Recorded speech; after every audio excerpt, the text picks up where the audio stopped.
ke-100. Pujilah Allah dalam baitnya. Mazmur untuk korban syukur. Bersorak-soraklah bagi Tuhan, hai seluruh bumi. Beribadahlah kepada Tuhan dengan sukacita. Datanglah ke hadapannya dengan sorak-sorai. Ketahuilah bahwa Tuhanlah Allah. Dialah yang menjadikan kita, dan punya Dialah kita, umatnya dan kawanan domba gembalaannya. Kita mau masuk ke dalam hadirat Tuhan. Kita menaikkan pujian kepadanya. Haleluya, haleluya, haleluya.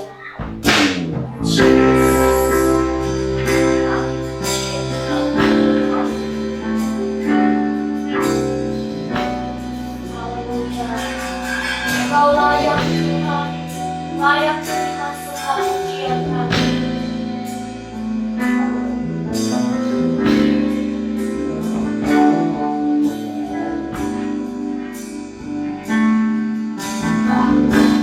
Nyanyi pujian bagi Tuhan, pujian bagi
Kami berharap hanya kepadamu, kuasa-Mu akan turun atas kami, atas setiap anak-anak-Mu yang bersama-sama memuji nama-Mu, membawa dan mempersembahkan pujian, mempersembahkan hati kami Tuhan kepadamu dalam ibadah kami hari ini.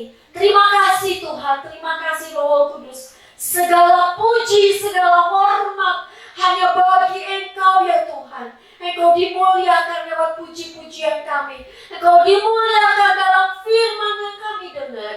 Di dalam nama Tuhan Yesus Kristus kami berdoa. Amin. Amin.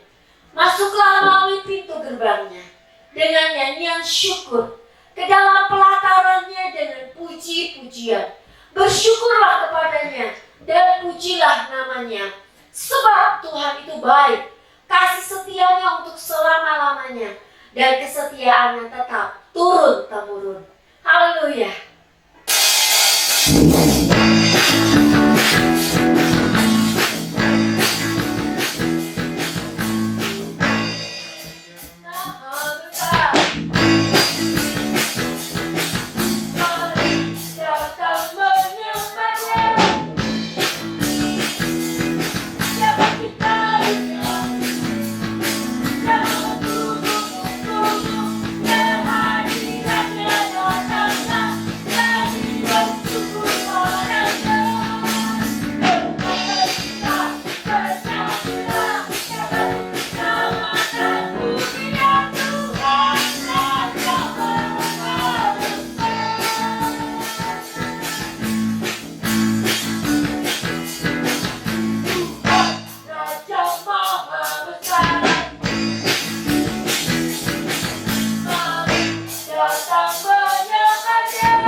hati-Mu Yesus.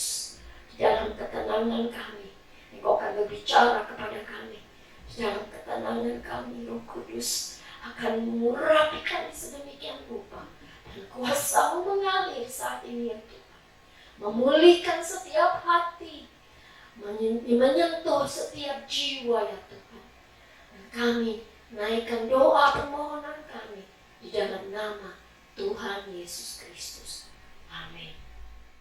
Shalom, selamat pagi Bapak Ibu, saudara-saudari yang dikasihi Tuhan. Semoga semua dalam keadaan sehat-sehat dan tentunya dalam perlindungan dan penyertaan Tuhan. Ya, kita masih ibadah online dan kita terus mau bersabar dan terus ada di dalam kasih karunia Tuhan. Kita mau menikmati apa yang selama ini kita jalani. Walaupun kita ibadah online, nikmatilah, minta hikmat dari Tuhan dan minta pengurapan Tuhan supaya kita betul-betul mendapatkan kasih karunia dari Tuhan. Nah, Bapak Ibu Saudara kasih yang dimuliakan Tuhan, hari ini saya akan berbicara tentang tabur tuai, ya, tentang tabur tuai. Ya, ini seringkali berlaku di dalam kehidupan kekristenan, istilah tabur tuai. Ya, mungkin kalau di ajaran lain itu istilahnya hukum karma, gitu ya. Tetapi ada juga ajaran yang tidak menerima tentang hukum tabur tuai ini, ya. Ya mungkin istilah-istilahnya berbeda. Ya. Ada yang bilang kalau orang berbuat jahat nanti kena azab atau dan lain sebagainya.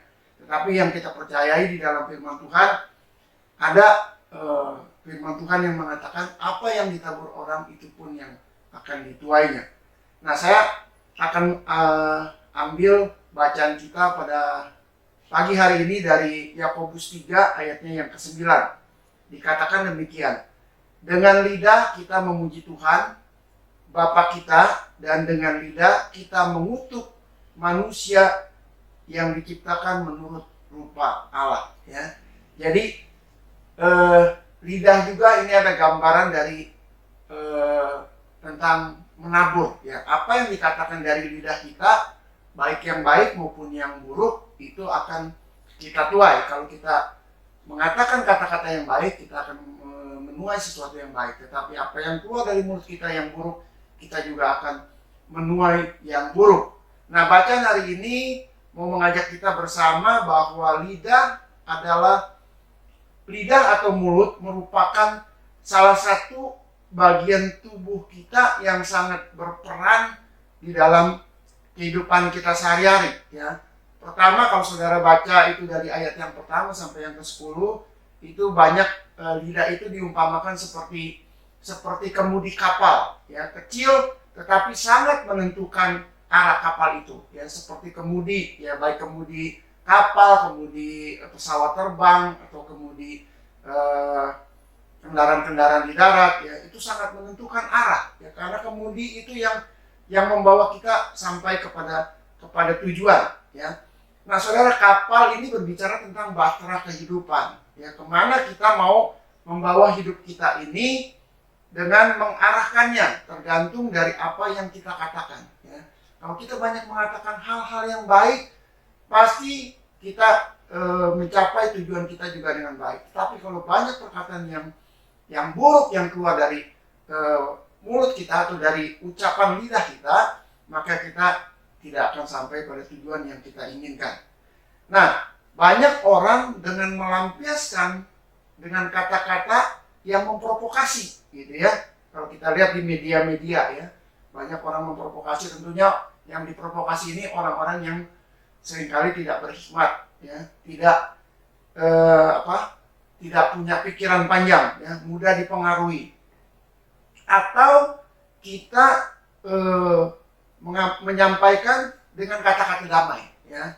Kita mau gunakan lidah ini untuk memprovokasi atau gunakan untuk kata-kata yang mengeluarkan kata-kata yang sejuk atau yang mendamaikan, tergantung dari kita masing-masing. Nah, itu berbicara tentang tadi tentang lidah itu sebagai kemudi, ya, yang mengarahkan, ya. Jadi kemana kita sampai di tujuan itu tergantung lidah kita yang mengarahkan, ya. Kedua adalah dikatakan lidah itu seperti api, ya. Api kita tahu semuanya bahwa api itu bisa berguna dengan baik, bisa juga membahayakan ya. Kalau di rumah tangga api itu dipakai untuk memasak ya. Tetapi ketika api itu menjadi liar, ya seringkali yang tidak diinginkan, terjadi konsleting atau ada kompor yang kurang bagus ya, dia meleduk dan lain sebagainya, dari gas yang meleduk itu bisa menjadi suatu kebakaran, menjadi api yang besar, itu sangat membahayakan ya. Jadi lidah diumpamakan seperti api ya, dia bisa berbahaya, bisa juga berguna. Jadi sangat berguna jika lidah yang seperti api itu dapat dikuasai ya. Namun menjadi sangat berbahaya jika tidak dapat dikuasai ya, seperti api ya. Kalau api sudah membesar, kita lihat di berbagai belahan negara manapun, bahkan di kita pernah mengalami pembakaran hutan gitu ya, yang begitu luas sampai ratusan hektar, dan itu sulit gitu ya untuk dikuasai ya, karena waktu menghabiskan banyak hutan ya. Jadi dengan lidah yang seperti api juga ya, itu bisa dipakai untuk melampiaskan dengan kata-kata yang membuat orang panas hati, atau dengan kata-kata yang memberi kesejukan gitu ya, seperti air yang menyejukkan ya. Itu juga tergantung kepada kita masing-masing. Nah, yang ketiga adalah dikatakan bahwa lidah itu sesuatu yang sulit dijinakan ya. Mungkin kalau binatang itu binatang liar ya, yang ya perlu waktu untuk menjinakkannya. Itu kata sulit bukan tidak bisa, itu bisa tapi sulit gitu ya, perlu waktu yang cukup lama. Karena itu bagaimana kita menggunakan lidah kita dalam kehidupan sehari-hari akan sangat menentukan apa yang akan terjadi pada saat yang akan datang ya. Jadi lidah gambaran dari apa yang kita tabur ya, apa yang kita keluarkan dari mulut kita, itu artinya kita sedang menabur ya. Kalau yang keluar baik, maka kita menuai baik. Apa yang keluarnya jelek, kita akan menuai yang jelek ya. Jadi apa yang kita tabur hari ini ya, melalui perkataan kita, melalui lidah kita, melalui ucapan kita, kita akan menuai hasilnya di kemudian hari ya. Kita akan menuai, tidak bisa tidak, itu akan dituai.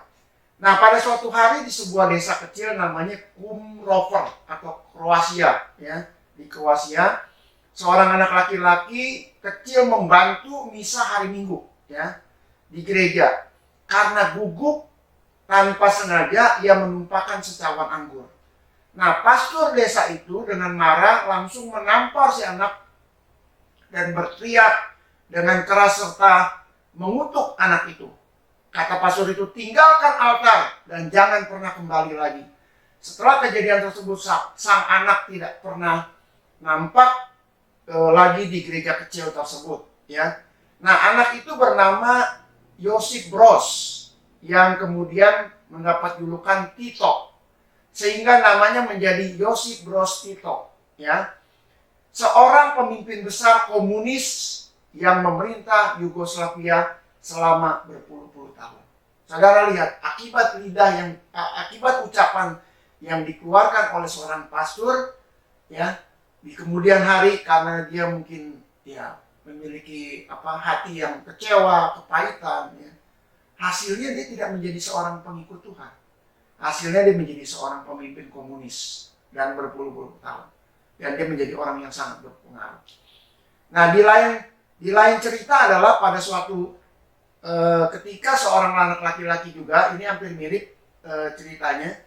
Anak laki-laki membantu misa di hari Minggu di sebuah katedral Santa Maria di kota namanya Peoria, Amerika. Karena gugup dan tanpa sengaja dia juga menumpahkan secawan anggur ya. Nah, si uskup pun berpaling kepadanya, namun bukan dengan amarah. Ia berbisik lembut ya. Pastor ini tidak marah, tapi dia berbisik lembut kepada seorang anak. Dengan binar di matanya dikatakan, suatu hari kelak engkau akan menjadi seorang pastor ya. Anak itu bertumbuh menjadi uskup agung di Amerika. Namanya adalah Fulton Johnson ya. Jadi lihat saudara, kalau yang keluar perkataannya amarah ya, maka timbul kepahitan, timbul dendam dan lain sebagainya, anak ini menjadi apa yang dikatakan oleh seorang yang memperkatakan kepadanya. Tetapi ketika keluar kata-kata kesejukan ketika orang bersalah, ya, tidak dimarahi tetapi dengan kata-kata bijak, maka anak ini akan teringat terus, ya, bahwa seorang uskup ini menjadi teladan dan dia sekarang menjadi dikatakan seorang uskup agung di Amerika namanya Fulton Johnson, ya. Nah, saudara, motivasi itu penting di dalam kehidupan setiap orang percaya. Jadi apa yang dikeluarkan dari mulut seseorang, apakah itu kata-kata motivasi atau kata-kata yang memang menjerumuskan dan membahayakan. Mari kita menggunakan lidah, ya, untuk hal-hal yang membangun dan menyenangkan hati Tuhan. Jangan menyesal di kemudian hari karena salah menggunakannya. Karena apa yang kita tabur hari ini pasti kita tuai di masa yang akan datang. Nah, saudara, sikap hidup kita hari ini jadi akan menentukan hidup kita yang akan datang. Apa yang saudara ucapkan, apa yang saudara katakan hari ini, baik yang baik, baik yang buruk, itu akan menentukan.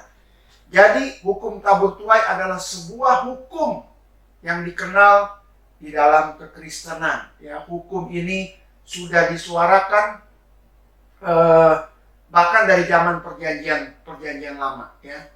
Dikatakan di dalam Amsal 22 ayat 8a, orang yang menabur kecurangan akan menuai bencana. Nah, saudara, orang yang menabur kecurangan akan menuai bencana. Kita lihat orang-orang yang tidak jujur dalam hidupnya, ya.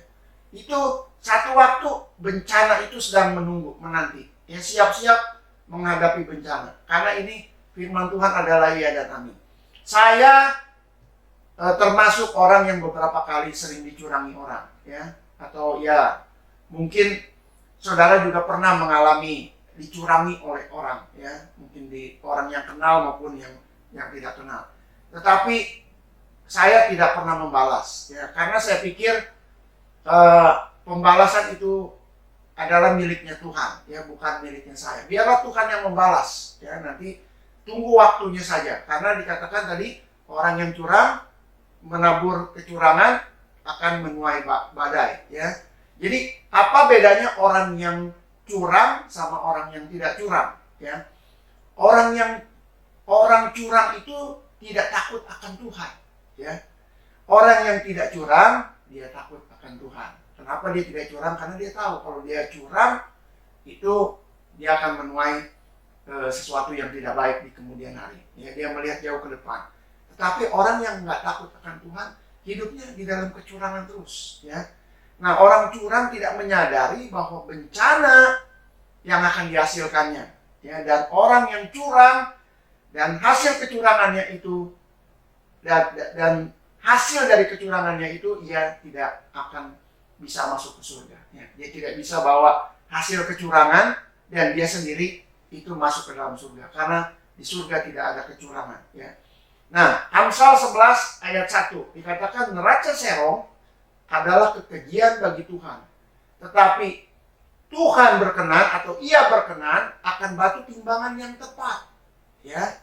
Lihat saudara, neraca serong itu neraca bicara tentang satu yang balance, seimbang antara kiri dan kanan. Kalau saudara lihat timbangan, ya, atau biasanya lambang kalau di kehakiman, ya, itu lambangnya timbangan, ya. Artinya dia seimbang, tidak dompleng, tidak tinggi sebelah, seimbang, tinggi sama rata. Nah, neraca serong artinya tidak balance, tidak seimbang, ya. Jadi neraca serong adalah kekejian bagi Tuhan, tetapi ia berkenan akan batu timbangan yang tepat. Nah, kegagalan suatu perusahaan, saudara, dalam menyusun dan menyajikan neraca keuangan dapat berimbas pada kegagalan seluruh manajemen, ya, perusahaan, terutama dalam keputusan mengambil kebijakan. Kalau dia gagal, ya, di dalam menyusun neraca atau menyajikan neraca, artinya dia gagal di dalam banyak hal, ya. Bahkan di dalam mengatur keluarga pun bisa gagal. Nah, jadi orang yang bisnisnya curang tidak akan berhasil, ya, juga dalam kehidupannya, karena dia tidak bisa memanage hati dan pikirannya. Karena yang ada di dalam hati dan pikirannya selalu ingin berbuat curang, dan ingin mendapat hasil lebih banyak dari orang lain dengan cara-cara yang tidak baik, ya. Jadi kalau neraca atau timbangan itu tidak seimbang, ya, maka dia akan menuai badai, ya. Jadi ya, neraca yang timbangannya seimbang itu kalau kanannya 50%, kiri harus 50%, ya. Saya banyak melihat, ya, di beberapa kalau saya beli makanan gitu, buah-buahan atau sayuran, atau beli daging ikan gitu, ya.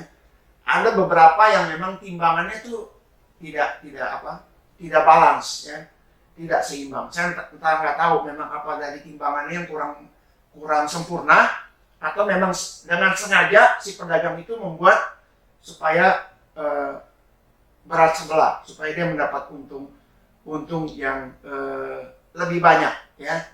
Jadi ini juga berbicara tentang tabur tuai, ya. Kalau orang yang melakukan kecurangan, dia menabur kecurangan, dia akan menuai badai. Nah, ada satu cerita tentang seorang anak laki yang miskin menjual gula merah, ya, yang dibuat istrinya dan dijualnya ke kota, ya. Jadi seorang laki miskin membuat gula merah untuk dijual ke kota. Nah, istrinya ini selalu membuat gula merah dengan bentuk bulat dan beratnya 1 kilo, ya. Beratnya pas, ya, menurut ini 1 kilo. Dia selalu menjual gula merah itu ke salah satu toko dan membeli kebutuhan harian mereka untuk sekedar makan, ya. Mungkin beli beras, beli yang lain-lain. Nah, suatu ketika pemilik toko itu curiga dengan berat gula merah itu, dan dia pun menimbangnya, ya. Ternyata beratnya itu tidak sampai 1 kilo, hanya 900 gram, berarti kurang 100 gram, kurang 1 ons. Nah, tangan si pemilik toko ini begitu gemetar dan dadanya terasa seperti ingin meledak. Dia merasa, wah, kecewa dan merasa marah gitu, ya. Jadi dia merasa selama ini saya dibohongi, ya. Dia membohongi saya gitu, ya. Nah, berapa banyak kerugian yang dialami oleh pedagang di pasar ini, ya. Mungkin dalam hatinya berteriak, dasar penipu dan lain sebagainya, ya. Selama ini kamu setiap hari jual gula, tapi kamu membohongi. Saya kesian sama kamu, tapi kamu membohongi saya. Nah, hari itu juga ketika dia ketahui bahwa timbangannya itu tidak tepat dan kurang 100 gram, ya. Hari itu juga dia samperin ke rumahnya, dia datangin, ya. Dia katakan, kamu telah menipu saya. Kamu bilang gula itu beratnya 1 kilo, ternyata hanya 900 gram saja, ya. Dengan marah pemilik toko itu berbicara kepada laki-laki yang menjual gula. Lelaki miskin itu menundukkan kepalanya dan berkata, ya, dengan rasa ya mungkin rasa takut, ya. Dia katakan gini, kami orang miskin, Pak, ya, kami tidak punya timbangan di rumah. Kami membeli beras di toko Bapak seberat 1 kilo, dan itulah yang kami jadikan timbangan untuk menimbang gula merah, ya. Nah, seketika itu juga wajah pemilik toko itu menjadi merah dan malu, ya. Ternyata dia sendiri yang timbangannya kurang, ya. Jadi si laki-laki miskin ini suka beli beras ke toko si bapak yang marah-marah itu. Ternyata si bapak itu menjualnya tidak 1 kilo, justru 900 gram. Dan itu yang dijadiin patokan karena si orang miskin ini tidak punya timbangan. Nah, saudara, apa yang ditabur orang itulah yang dituainya, ya. Rupanya, ya, si pemilik toko ini menuai apa yang dari kecurangannya itu. Nah, saya juga mendengar ada pegawai, ya, yang tidak dibayar gajinya sama majikannya, sampai orang pun sudah meninggal masih tetap tidak mau dibayar, ya, karena dia merasa dirinya benar, dia merasa dirinya hebat dan punya kuasa, ya. Ada juga yang tidak dibayar berbulan-bulan, ya. Ada karyawan yang tidak dibayar, padahal karyawan itu hidupnya pas-pasan, tapi dengan tega ya tidak membayar. Ini juga sedang menabur. Satu waktu tuayan yang dikatakan seperti badai itu sedang menanti, ya. Tinggal tunggu saatnya. Dan orang-orang seperti ini adalah orang-orang yang tidak takut akan Tuhan. Karyawan bukan yang seharusnya dibuat sejahtera, tapi dibuat menjadi sengsara. Ya, saya bangga ada perusahaan-perusahaan tuh yang begitu luar biasa, ya, memperhatikan karyawannya, kesejahteraan, kesehatannya, ya, memberi THR, memberi bonus, memberi insentif, ya, semua diperhatikan, ya. Nah, perusahaan-perusahaan yang seperti ini adalah perusahaan yang baik, dan perusahaan ini tidak akan mengalami tidak mengalami masa-masa sulit, walaupun di saat yang sulit, gitu ya, tidak akan mengalami masa yang sulit. Saya melihat banyak perusahaan di masa pandemi ini, gitu ya, ada orang-orang yang jujur terus, walaupun pandemi ini banyak menghantam perusahaan-perusahaan besar dan kecil, gitu. Tapi ada perusahaan yang tetap berjalan, ya, dengan penyertaan Tuhan. Khususnya orang-orang yang takut akan Tuhan. Dia akan selalu menabur yang baik, ya.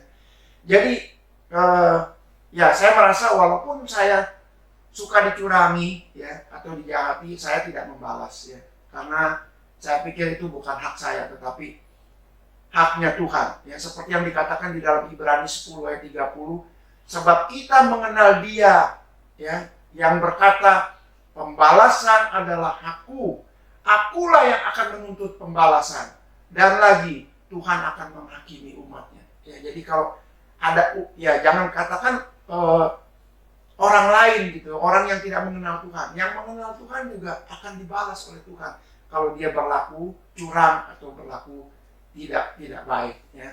Nah, di dalam perjanjian baru juga dikatakan di dalam Galatia 6 ayat 7, karena apa yang ditabur orang itu juga yang akan dituainya. Ini hukum tabur tuai, ya. Kita tidak bisa menghindar dari hukum tabur tuai, dan agama lain juga mempercayai adanya hukum karma, ya, walaupun, ya, pengertiannya yang berbeda, ya, karena dikatakan kalau kamu jadi orang jahat, nanti, ya, kamu akan jadi bentuk makhluk yang lain, gitu, ya, makhluk yang hina dan lain sebagainya. Tapi di kekristenan tidak demikian, ya.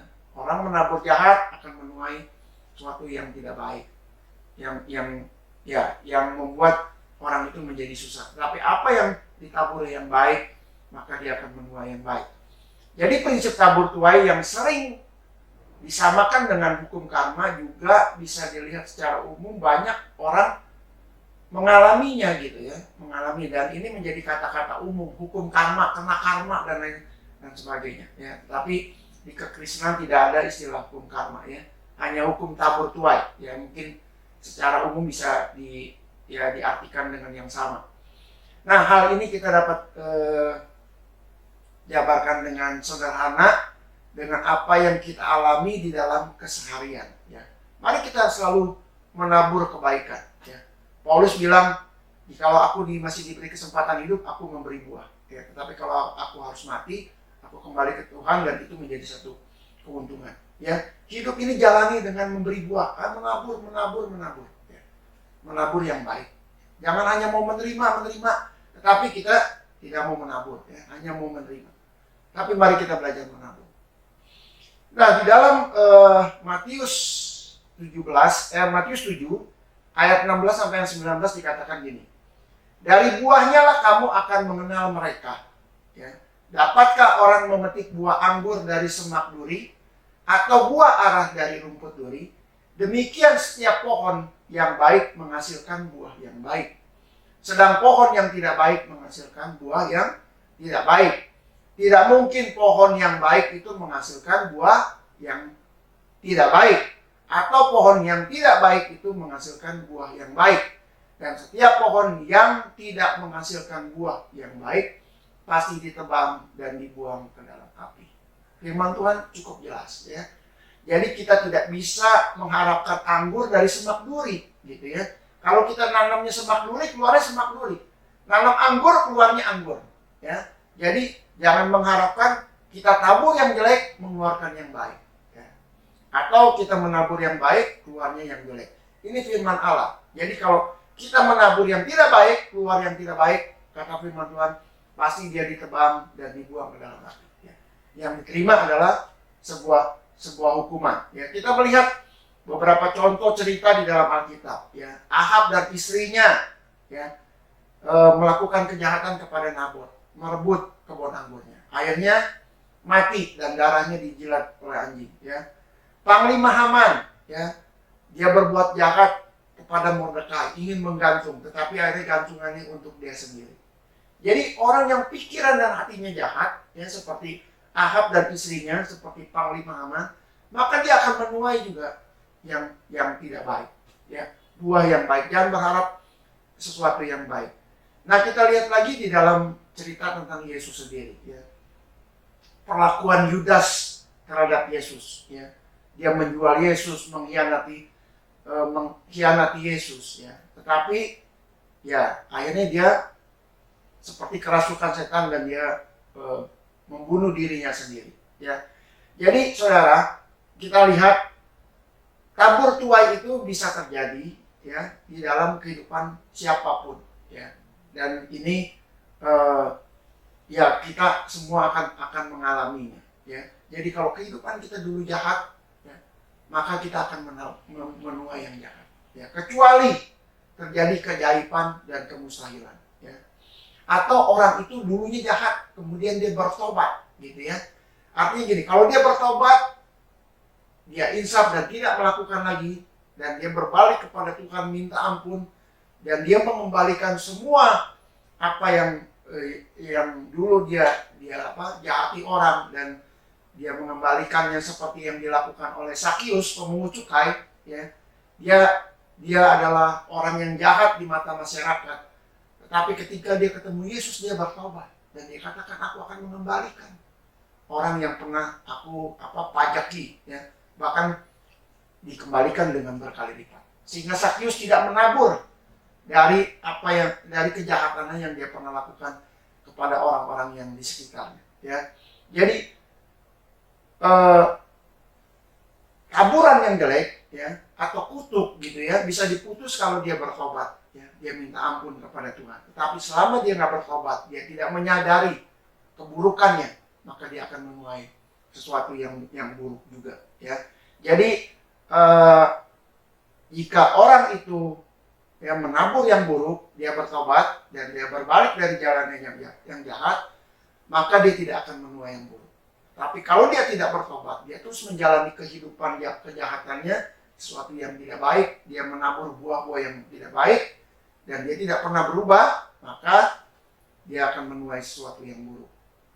Nah saudara, ketika kita menabur benih padi di sawah, ya, kita akan bekerja keras menjaga tanah itu dan airnya selalu terjaga, serta menjaga tanaman kita dari berbagai hal yang mungkin akan mengakibatkan gagal panen dari hama dan lain sebagainya. Setelah padi itu tumbuh, kita terus bekerja keras supaya hasil yang ditabur itu, yang ditanam itu tidak terganggu, tidak ada yang merusaknya, baik binatang tikus dan lain sebagainya, ya.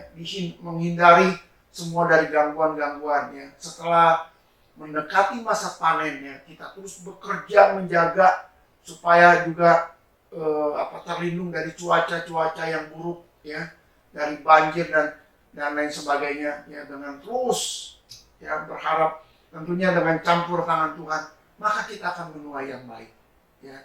Dari pencurian, dari orang-orang yang berbuat jahat, mungkin yang seperti dikatakan di dalam firman Tuhan, ketika orang sedang menabur gandum, ada juga yang menabur lalang, ya. Yang penting saudara, kita tulus di hadapan Tuhan, ya. Kita melakukan sesuatu yang baik, maka kita akan menghasilkan juga hal-hal yang baik, ya. Jadi perbuatan yang baik juga menghasilkan sesuatu yang baik, ya, seperti yang dikatakan di dalam Kolose 1 ayat 10, sehingga hidupmu layak, ya, di hadapannya serta berkenan kepadanya dalam segala hal, dan kamu memberi buah dalam segala pekerjaan yang baik dan bertumbuh dalam pengetahuan yang benar tentang Allah. Ini yang menjadi kunci kehidupan kita. Kalau kita menabur yang baik, maka dikatakan kita akan menuai yang baik, dan dikatakan kita akan bertumbuh dalam pengenalan yang benar.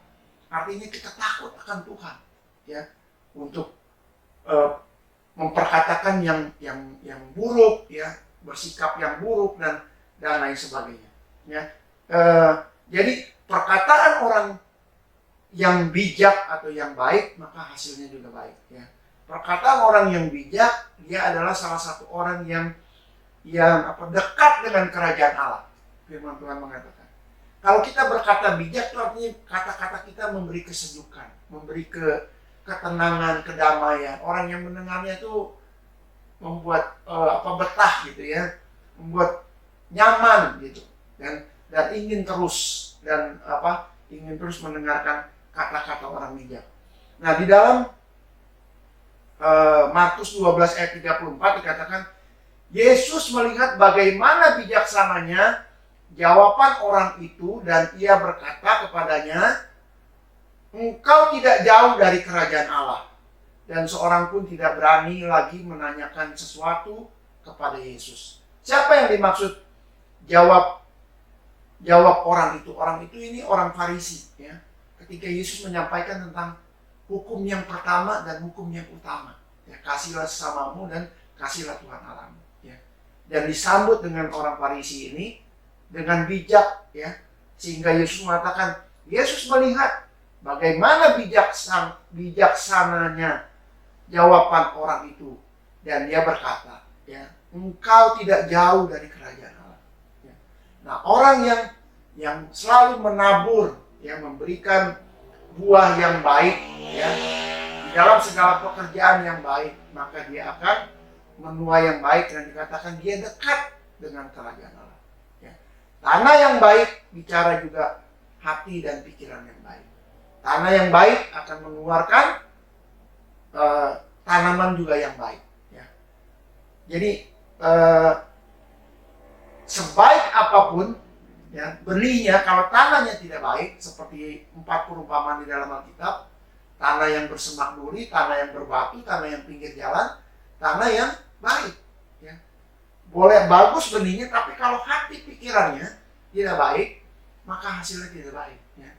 Berapa banyak orang menerima sesuatu yang baik tidak pernah puas, terus mengeluh karena memang hati dan pikirannya tidak baik, ya, maka hasilnya tidak menjadi baik. Nah, banyak orang ke gereja cari yang bagus-bagus, cari firman yang menyenangkan hati, ya, yang menyenangkan daging.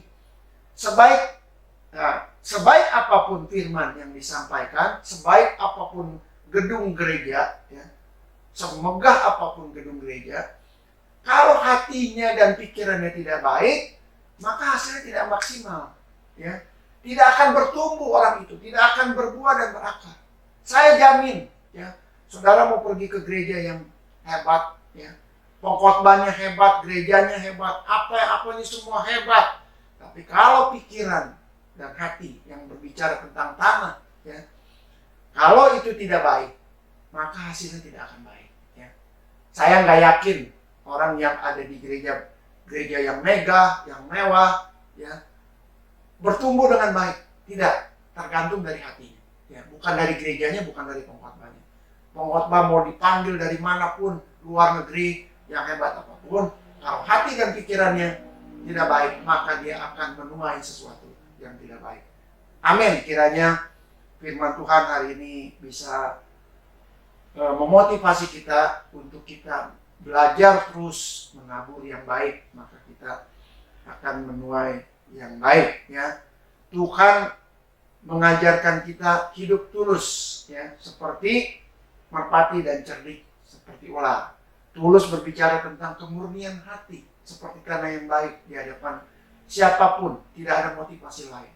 Ya, cerdik bukannya curang, bukannya licik, tetapi cerdik dalam menangani setiap masalah perjalanan hidup ini, perjalanan kita sebagai orang percaya. Ya, artinya kita dapat menangani, dapat menanggulangi setiap masalah. Itu kata cerdik. Dalam masalah sulit apapun seperti pandemi saat ini, ya, jangan kita jadi stres, jadi depresi dan lain sebagainya.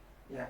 Orang percaya harus cerdik, ya, harus cerdik, bukan licik dan bukan curang, ya, bukan yang lain-lain, yang buah-buah yang jelek. Nah, pagi hari ini saya mau berdoa bagi saudara-saudara, kalau ada di antara saudara masih sulit ya untuk menabur hal-hal yang baik, ya, mungkin dalam perkataan, dalam perbuatan, dalam hati dan pikiran sulit mengendalikannya. Saudara datang kepada Tuhan, bertobatlah, ya, menangislah di hadapan Tuhan, supaya Tuhan memulihkan keadaan saudara, supaya saudara mempunyai hati dan pikiran yang baik.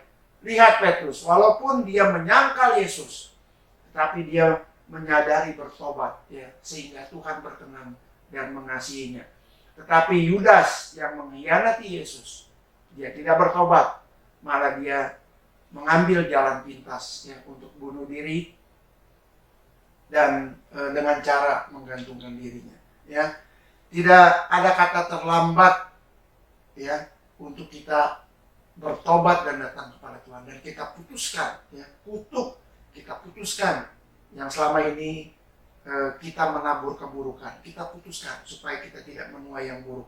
Tapi dengan syarat kita harus bertobat, kita tersungkur di bawah kaki Tuhan dengan kerendahan hati, maka Tuhan akan mengampuni dan memulihkan keadaan kita, sehingga kita mendapat kasih karunia Tuhan, kita dipulihkan, kita akan menuai sesuatu yang baik dari Tuhan. Mari saya mau mengajak saudara untuk berdoa. Haleluya. Bapa kami yang di surga, kami mengucap syukur dan terima kasih atas kebenaran firman Tuhan yang kami boleh dengar pada pagi hari ini. Biarlah Tuhan terus bekerja di dalam hati dan pikiran kami. Kalau selama ini mungkin banyak hal-hal yang buruk yang kami tabur, atau buah-buah yang tidak baik, ya, yang kami sebarkan mempengaruhi orang-orang di sekitar kami. Ampuni kami Tuhan, supaya Tuhan patahkan, putuskan setiap kutuk, setiap taburan-taburan yang tidak baik, supaya kami tidak menuainya, ya Bapa. Tetapi kami boleh mendapat kasih karunia Tuhan, supaya kami menabur sesuatu yang baik dari Tuhan. Terpujilah nama Tuhan. Kami menyerahkan seluruh kehidupan kami ini ke dalam tangan perlindungan dan penyertaan Tuhan. Terpujilah nama Tuhan. Di dalam nama Yesus kami berdoa dan mengucap syukur. Mari kita mengangkat tangan kita di hadapan Tuhan. Kita minta kasih-Nya, kuasa-Nya, berkat-berkat-Nya, jamaah-Nya, perlindungannya senantiasa mengalir di dalam kehidupan kita. Haleluya. Tuhan memberkati engkau dan melindungi engkau. Tuhan menyinari engkau dengan wajah-Nya dan memberi engkau kasih karunia. Tuhan menghadapkan wajah-Nya kepada engkau dan memberi engkau damai sejahtera. Saudaraku yang kekasih, terimalah berkat dari Allah Bapa, kasih sayang dari Tuhan kita Yesus Kristus, dan penyertaan dari Roh Kudus akan menyertai kita mulai saat ini sampai Maranatha, Tuhan Yesus datang kali yang kedua. Terpujilah nama Tuhan. Dalam nama Yesus kami berdoa. Haleluya. Yang percaya sama-sama katakan amin. Tuhan memberkati. Terima kasih telah mengikuti ibadah online GSJ Efrata. Untuk persembahan umum dan persepuluhan dapat ditransfer melalui rekening BCA dengan nomor rekening 1763013344 atas nama Gereja Sidang Jemaat Allah. Untuk memudahkan pencatatan bendahara gereja, sangat membantu sekali jika setiap persembahan dibedakan dengan cara sebagai berikut. Untuk persembahan umum, berikan angka 1 pada digit terakhir nominal. Contoh, 20.001. Untuk persepuluhan, berikan angka 2 pada digit terakhir nominal. Contoh, 20.002. Jangan lewatkan ibadah online di channel GSJ Efrata selanjutnya. Dan jangan lupa subscribe dan aktifkan notifikasinya. Selamat bergabung di keluarga GSJ Efrata. Terima kasih sudah beribadah bersama kami. Tuhan Yesus memberkati.